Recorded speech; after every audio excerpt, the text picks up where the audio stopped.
अस्सलामु अलैकुम वरहमतुल्लाहि वबरकातुहू।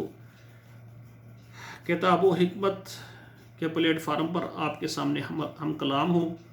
इससे पहले मैंने आपको नुस्खा दिया है जरासीम का। जिनके जरासीम कम है वो इसका इस्तेमाल करें।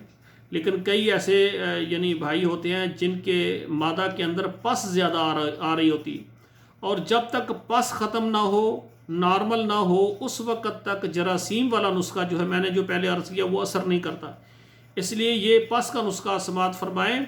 ये तकरीबन 1 माह लगातार जो है ना आपने ये इस्तेमाल करना है।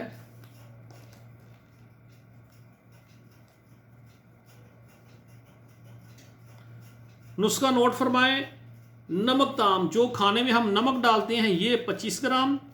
हल्दी, साबुत हल्दी अच्छी लें, वो 25 ग्राम। मलट्ठी जो है वो 25 ग्राम ले लें। गंधक का अमला सार 25 ग्राम। ये मैंने 25-25 ग्राम ये मकदार लिखी। आप इससे ज़्यादा बना लें, आपकी मर्ज़ी है, ठीक है ना। बनाकर जो है ना इनका आप जो है ना पाउडर बना लें, सफ़ूफ बना लें। सफ़ूफ बनाकर पहले आप इसको छानी से निकाल लें, फिर उसके बाद जो है ना इसको कपड़े से छान लें। कपड़े से मुकम्मल छान कर जो है ना एक डब्बी के अंदर डाल लें।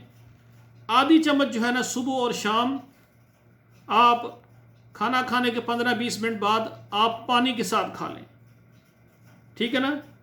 या बेहतर यह है कि आप अरक कासनी और अरक सौंफ ये दोनों ले लें।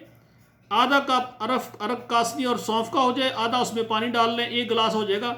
इससे आप यानी आधा चम्मच जो है ना छोटा चाय वाला सुबह शाम खा लें। या फिर इस तरह करें, आप जो है ना 1000 mg वाला जो कैप्सूल होता है ना, बड़ा कैप्सूल, 1000 mg वाला कैप्सूल, वो आप भर लें। 1 कैप्सूल सुबह, 1 शाम खाना खाने के बाद। ये एक माह मुकम्मल इस्तेमाल करें। इंशाअल्लाह अल्लाह की मेहरबानी से इससे पस नॉर्मल हो जाएगी। 1 महीना ये इस्तेमाल करने के बाद फिर दूसरा जरासीम वाला नुस्खा आप इस्तेमाल करें। इंशाअल्लाह ताला अल्लाह मेहरबानी करेगा, आपकी टाइमिंग भी ठीक हो जाएगी, जिगर मसाने की गर्मी भी ख़त्म हो जाएगी, जरियान एहतलाम भी ख़त्म हो जाएगा, जो हेस होती है वो भी ख़त्म हो जाएगी।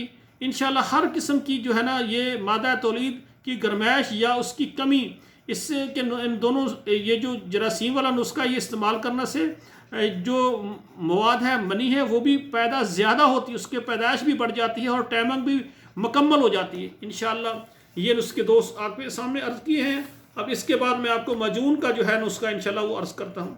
अस्सलामु अलैकुम वरहमतुल्लाहि वबरकातुहू।